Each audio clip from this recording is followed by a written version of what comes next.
Graveface Museum is like walking through my wacky mind. It's just a random assortment of things that I collect.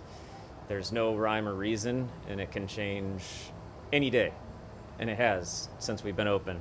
Uh, Currently, it focuses on true crime, what I call roadside America, uh, cults, occult, UFOs, and lots of horror cinema related things. So, of course, pinball. Um, so, yeah, it's just literally random interests of mine in a building. I've been collecting for a solid 30 years now.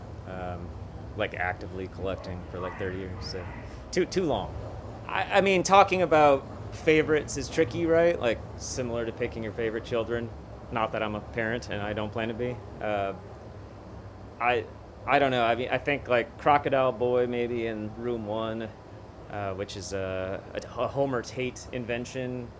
Um, Probably the Jim Jones sunglasses in Room Two. My dead great grandfather in Room Three. Just out of respect, I have to say that. That whole Ed Gein exhibit. If I had the mental capacity to seek out publicity, I think that would actually, like I said, be newsworthy. But he is who Texas Chainsaw Massacre and Psycho and Silence of the Lambs and so on were based off of. But this is the entire collection of Wilimowski, who is the guy that got Gein to confess to the crimes.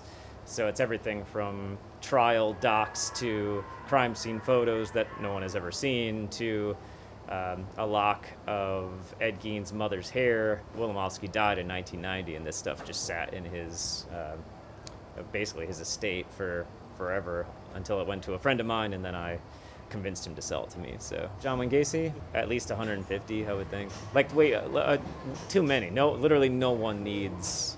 I have duplicates. You know what I mean? Like, he painted Charles Manson about 100 times. I've got 6 of those. Like, you only need one. There's no reason to buy 2, and I bought 6. He is, at the risk of being offensive, my favorite serial killer.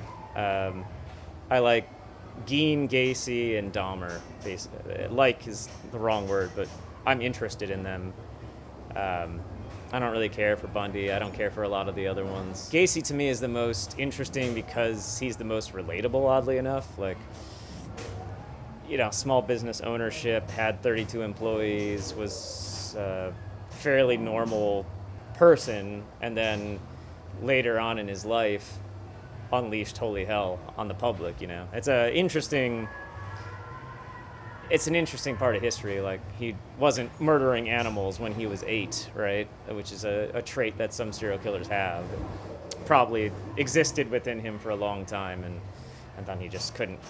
I believe his first kill was an actual accident that, similar to like heroin use or something, felt really good, and he could not control those urges from that point on. So there's a shock and awe aspect that I've always tried to avoid, that some of the other museums around the country revel in, and it feels too forced.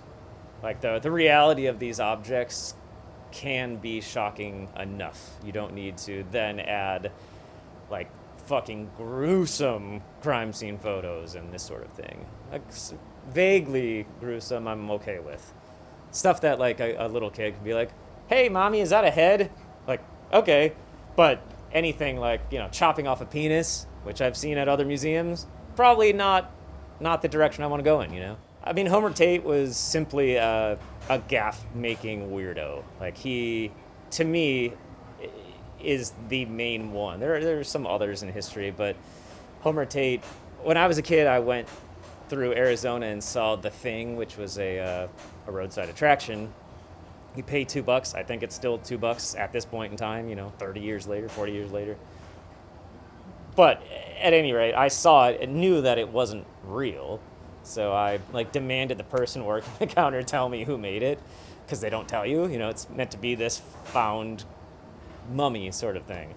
And she relented and said it's this guy, Homer Tate. So I think I was 8 years old. From that point on, have been fascinated in his stuff and have I'm pretty sure outside of anyone private, that I don't know about. I have the world's largest Homer Tate collection, and I've got a ton of his little mummies and shrunken heads, some real, some not. And I mean, it's an intense collection. I think People's Temple is probably the most fucked up cult.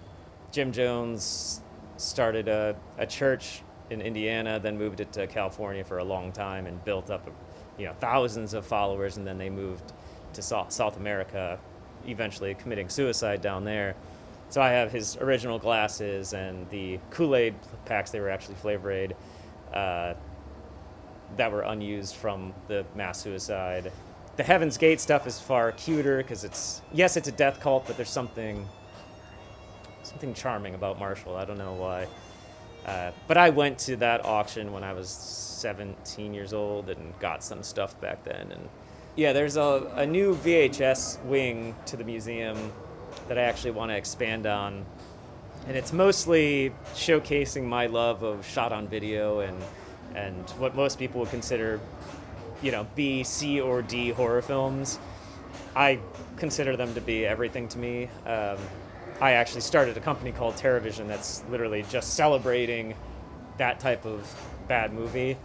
The funny part about the new VHS room is it's been more controversial than any of the fucked up things I have in the museum. Like people that don't get why I would showcase any of that stuff are annoyed by it. Straight up. They're just like, why is this here? This is stuff you can get at a flea market. It's like, well, I haven't been to a flea market like that has, $400 VHS tapes, but I wish I had visited that before.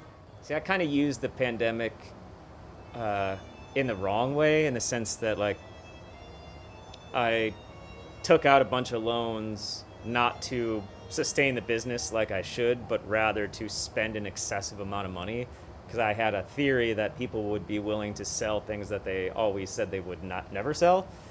And I was right, because I literally got every single collection that I've ever wanted during the pandemic. So I got the Geen stuff in April, I think mid-April. Nothing that I own, I hope to gain anything. If anything, when I'm dead, my wife can sell all my shit and live happily ever after. I think that there is a historical relevance, clearly, to owning all of the stuff that I own.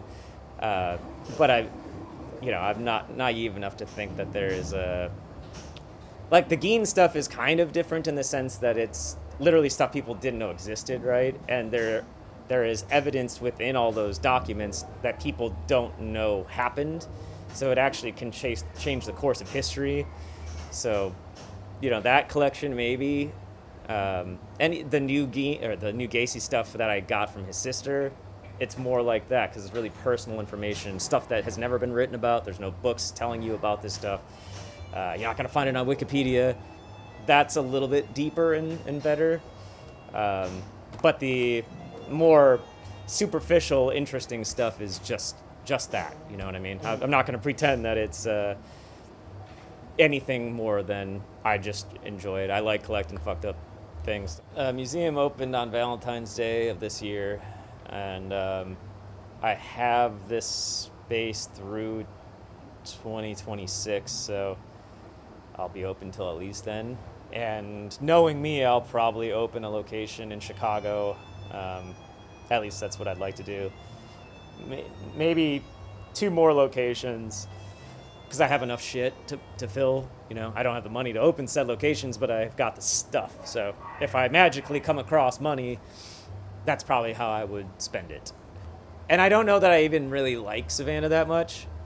I mean, it's fine. The people are very supportive. It's pretty.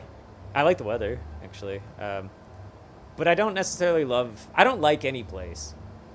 I'm a touring musician, so you start to realize as you play all around the world that, like, every place kind of sucks, or at least has its sucky aspects. And then you just kind of figure out if you can hang with it or not. I think I was just burnt on Chicago and the winters and the apathy. You know what I mean? Yeah. It's not like, oh my God, I always dreamed about opening a record store in Savannah. No, I don't give a fuck. Things that I want to do, I'll just build. I'm that sort of person, so.